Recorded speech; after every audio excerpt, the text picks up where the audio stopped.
नमस्कार, स्वागत है आपका आदिशक्ति पीताम्बरा परिवार में।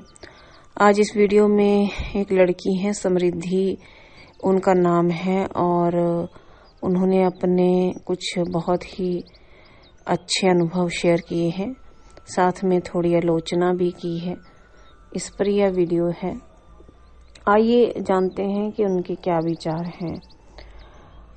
जो समृद्धि हैं, इनका स्थान हम गुप्त रखेंगे और इन्होंने हमारे यहाँ से जुड़ करके कोई साधना इत्यादि तो नहीं की है, लेकिन सबसे पहले इन्होंने हमारे यहाँ से जागृत प्रश्नोत्तरी माला को मंगवाया था और उस माला के अनुभव इन्हें जो भी रहे हैं वो इन्होंने लिखे हैं।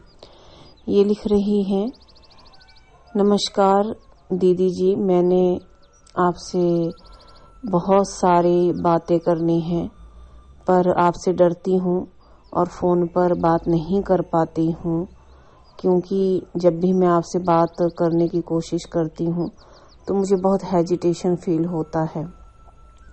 मैंने करीबन 2.5 महीने पहले ही आपके साथ जुड़ने का प्रयास किया था। साधना करना चाहती थी पर कर नहीं पाई, क्योंकि मेरे पास इतना समय नहीं होता है। मेरा नाम समृद्धि है और इन्होंने स्थान का नाम लिखा है जहाँ से ये बिलोंग करती हैं, पर वो हम नहीं बोलेंगे। मैंने आपसे एक प्रश्नोत्तरी माला ऑर्डर की थी। उसके जो मेरे एक्सपीरियंस हैं, कुछ अच्छे कुछ बुरे, वो मैं आपको आज लिख रही हूँ। आपसे बात करने की हिम्मत नहीं कर पाई, इसलिए सोचा लिखकर व्हाट्सएप कर दूँ। मैंने आपसे 2-2.5 महीने पहले ही प्रश्नोत्तरी माला मंगवाई थी, क्योंकि मैं साधना करना चाहती थी पर साधना मैं नहीं कर पाऊंगी, ये सोचा था मैंने, और एक प्रश्नोत्तरी माला का ही ऑर्डर कर दिया था।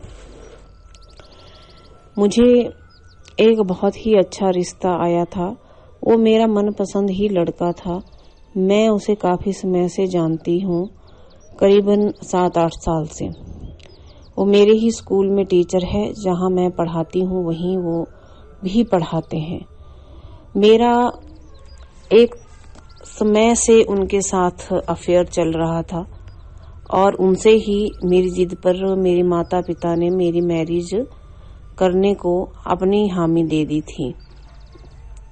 फिर हमारा कुंडली मिलान तो नहीं हुआ था, ना ही हमने करवाने की सोची, पर मैं उनके साथ बहुत प्रेम करती थी।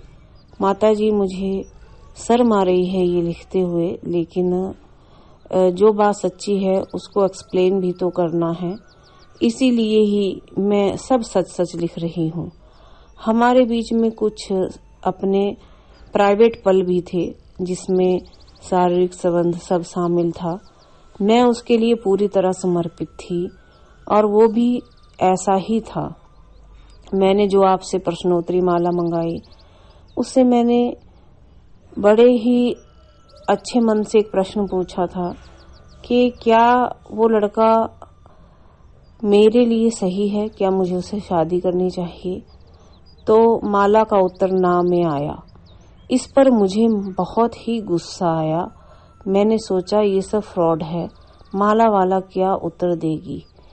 फिर मैंने फिर प्रश्न पूछा 10-12 दिन बाद, तब भी माला ने नो में ही आंसर किया।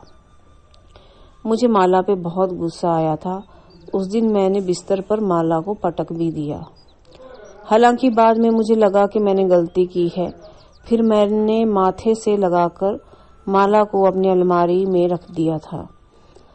फिर मुझे कुछ दिनों बाद ही पता चला कि जो मेरा पार्टनर है वो किसी और के साथ भी अफेयर में है और उस लड़की को भी शादी का वादा कर चुका है, और उस लड़की का नाम सीमा है, वो भी गाजियाबाद से ही है।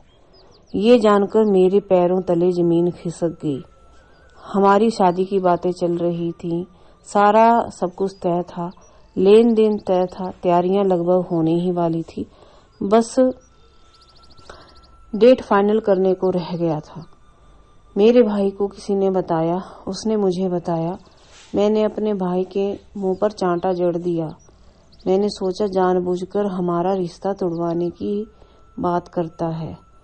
फिर मुझे जागृत माला का ध्यान आया और मैंने माला से प्रश्न किया उस रात को ही कि अगर तुम में शक्ति है तो मुझे सच सच बता कि क्या मेरा भाई सच बोल रहा है। तो माला ने हाँ में उत्तर दिया। मुझे समझ नहीं आया कि क्या करना चाहिए। फिर मेरा भाई मेरी माँ को सीमा के पास ले गया, मुझे बिना बताए। सीमा ने सारी बातें मेरी मम्मी को खोल करके बता दी कि ऐसा ऐसा है और ऐसा ऐसा हुआ है और जो कुछ उनके बीच में था। उससे भी वो फ्लर्ट करता था और उसके साथ भी सारी हरकतें उसने कर रखी थी।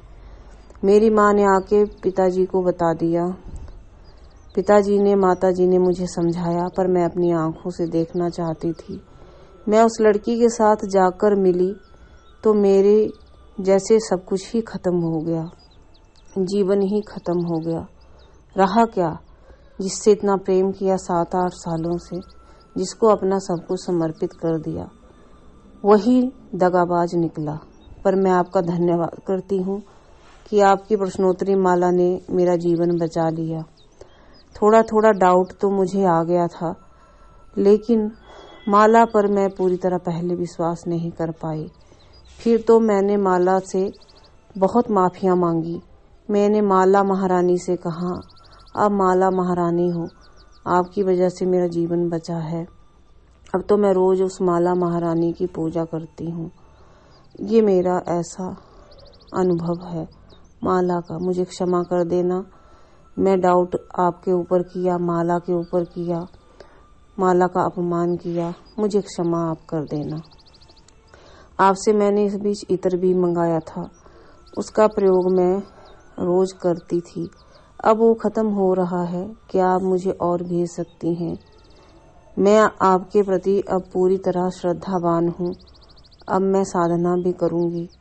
पहले मैं साधना इसलिए नहीं कर पा रही थी क्योंकि रात रात भर मैं उस लड़के से फोन पे बातें करती थी। अगर मुझ में पहले थोड़ी सी बुद्धि होती तो मैं ये टाइम अपना भक्ति में लगाती, पर क्या करूं, दुष्ट जो हूं मैं खुद ही गाली देती हूं, थप्पड़ मारती हूं, रोती हूं, चिल्लाती हूं, पर क्या करूं, नादान हूं। वैसे भी लड़के लड़कियों को ठग ही लेते हैं। माताजी मुझे दीक्षा दे दीजिएगा, मुझे माफ कर दीजिएगा। मैं आपके चरणों में हमेशा पड़ी रहूंगी। आपकी भक्त हूँ, आपकी बच्ची हूँ। मैं आपसे उम्र में बहुत छोटी हूँ, मैं सिर्फ 27 साल की हूँ। आप मुझे माफ कर देना माँ। आपके चरणों में मैं अपना नाक रगड़ती हूँ। इन्होंने अपना जो अनुभव भेजा है उसके ऊपर तो मैं अपना कोई भी विचार नहीं रखना चाहूँगी।